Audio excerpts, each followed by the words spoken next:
Hello to the 3 people that are going to watch this video. In this one, I would like to show you how to replace the AC and the accessory belt on 2002 BMW e46 compact 320 turbo diesel with an M47 D20 something engine code. Yeah, it is a 2 liter 150 horsepower something. You'll figure that out once you see the engine. This is a very easy job and you can do it pretty much anywhere. And as a matter of fact, I'm here right now in the mountains. It's a beautiful day today and we'll get this done in no time. So yeah, let's put some gloves on and let's get straight to it.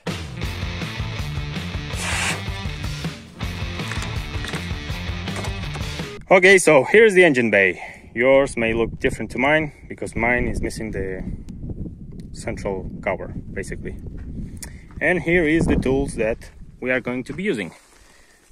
Here's some metal trim removal tool that we are going to use to remove the plastic clips. Torx screwdriver.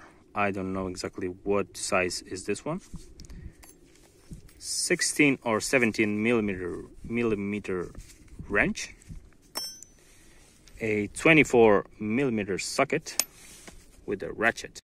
So the first step is to remove this cover over here, which is held by these 2 plastic clips. We just simply push them up like that, and this one. Then we grab this whole panel and push it forward like this. And once it has slid from this one, from this and this one, we just simply grab it like this and yank it out. The second step is going to be to remove this huge fan box out of here. And for that, we simply unscrew this bolt over here, this screw over here, and we push it upwards.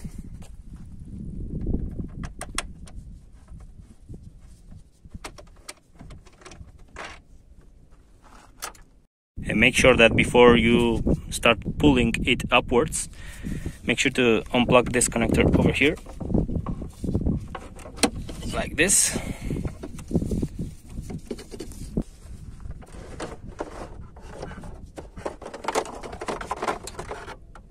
And now we have full access to our belts.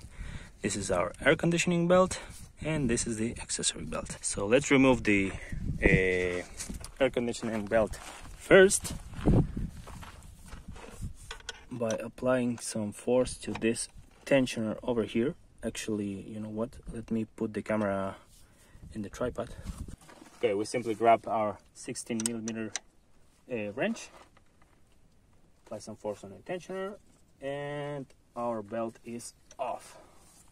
Let's put it somewhere here. Next, let's grab our 24 millimeter socket with a ratchet and let's repeat the same process, but this time it's going to be on this tensioner over here. Actually, you know what, I don't need this piece.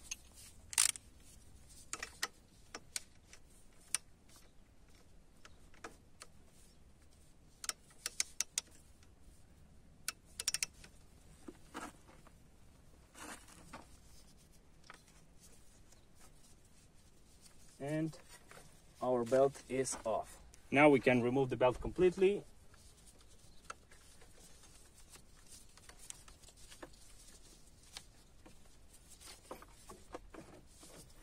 And our belt is off. One thing you may find useful is to how you can know that which belt is appropriate for your engine and which belt should you order. If you grab the old belt, there might be a chance that it still has these inscriptions over here. You see this one says 6PK 2080. This means that this belt, the 6PK, means that it has 6 channels, as you can see. 1, 2, 3, 4, 5, 6. And the 2080 means that it is 2080 millimeters long.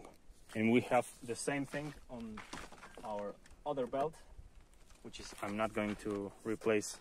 Look, and this one, it is almost gone, but it says 4PK 970. This belt, I'm not going to replace this one yet because this one is in good shape. But as you can see from the old one is starting to crack a little bit over here. And let me show you. Over here, this is not looking too good. It's not looking too bad either. But you know, since this is, look at this. This is so inexpensive and such an easy task to do that I figured that I'll replace it. So yeah, let's put the new belt back on and reassemble everything. Actually, you know what? One other thing that you can do to see if your new belt is exactly the same as the old one is to simply compare them like this, side to side. You know, it seems like this one has the same length as the old one. You can do it like this. And as you can see as well, the number of channels is exactly the same. And also you have the Continental inscription over here. Let me search for the Deco one. As you can see, it is exactly the same. So yeah, let's install it. To make the installation a little bit easier, it is always a good idea to trace how the old belt went through all of these different pulleys and tensioners and all of that. Since I have already done this belt a lot of times, I know how all this goes by memory. But yeah, if a car is new to you, the engine is new to you, it is a good idea to make a little drawing or a little schema or something like that. It will help you. Okay, so let's put this back on. And it goes something like this. It goes like this. Actually, you know what? Let me first clean all this dirt from the pulley.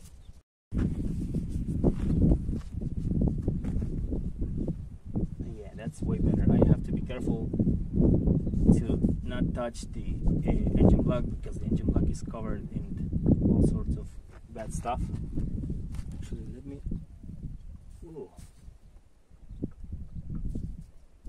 This has a little bit of wiggle in it, so I might have to start thinking in replacing my water pump. Yeah, but let's see how that goes.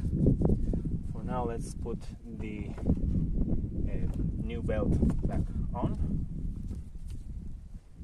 As I was saying, it goes something like this.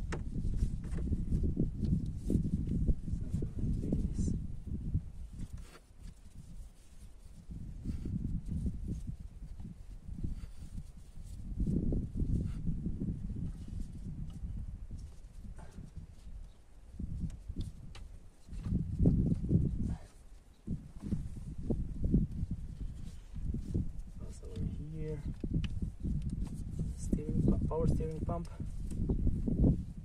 goes over here to this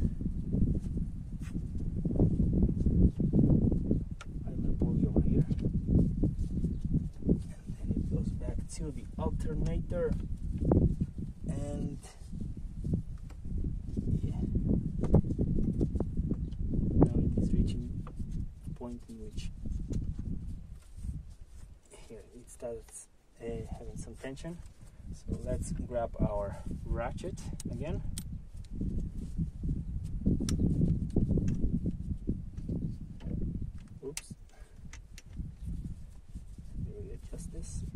real quick.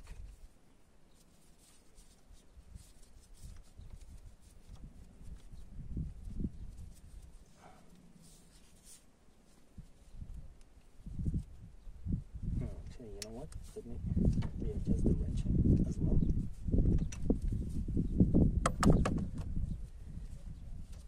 Sometimes it's a bit tricky to do this, but yeah, we'll get there.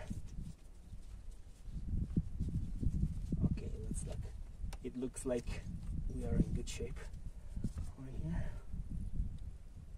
So now let's grab our ratchet and slide it out like this.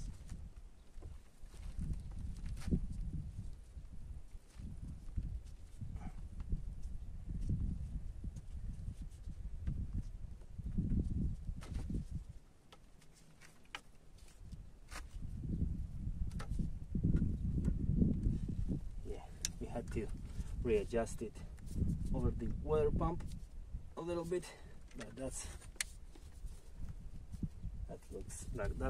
looks okay. So yeah, now let's put the AC belt back on real quick.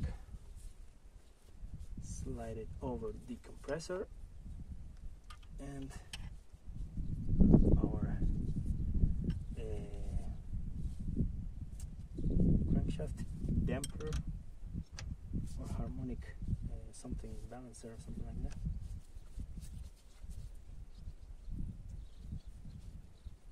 Slide it over there.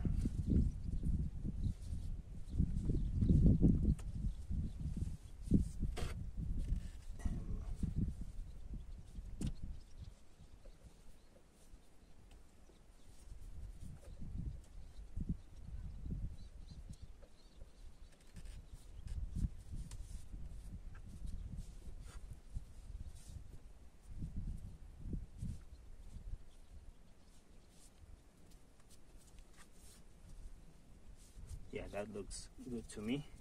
Now let's crank the engine to see if everything is okay.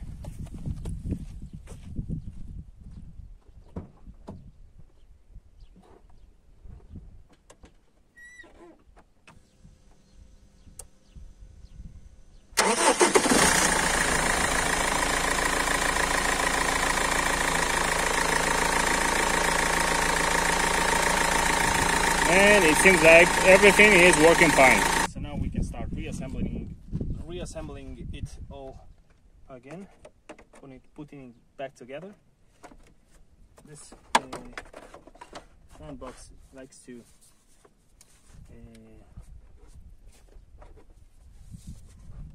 make all kinds of weird stuff here with our coolant hoses and intake pipe. So just simply be careful to slide it in like this. It has some guides on both sides of the box. It has one guide over here and the other over there. Simply make sure that it slides nicely. Be careful we have one guide over here. You won't be able to see that.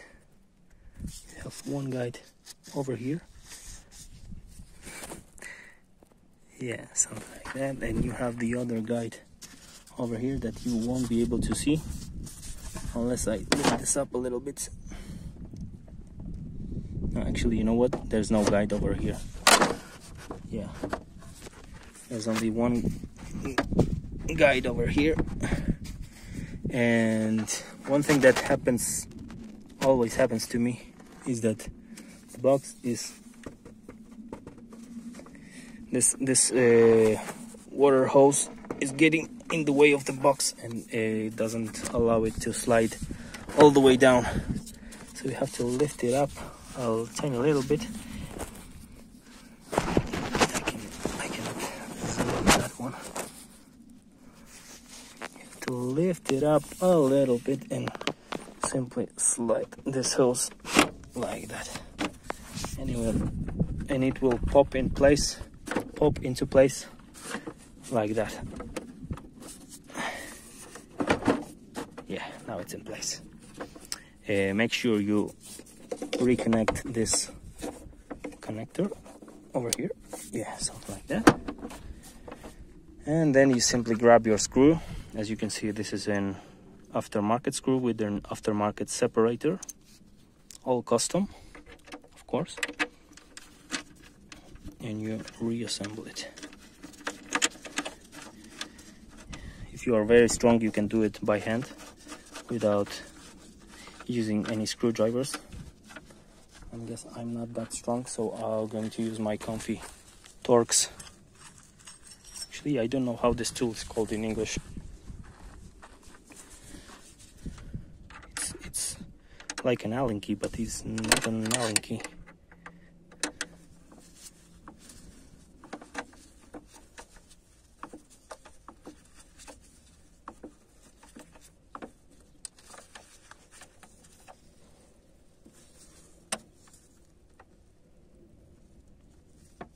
That seems okay.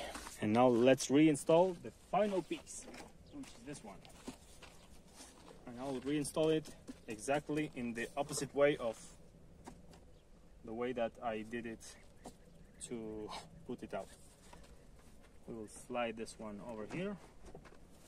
We'll compress it a little bit until we have enough room to put these two tabs in place.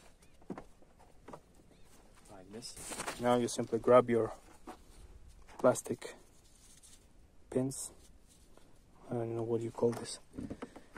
You put them in like that. There's one. Let me first extend this one like this. Whoops. Like that. And you press them all the way in. 1 and 2. Job done. So job done. That's all I have for you on this one. Oh, and one thing before we leave. If you're like me and you are working in your car while you're in the mountains, make sure that you pick up all the tools that you have left on the floor, okay? It's important. So yeah, see you in the next one.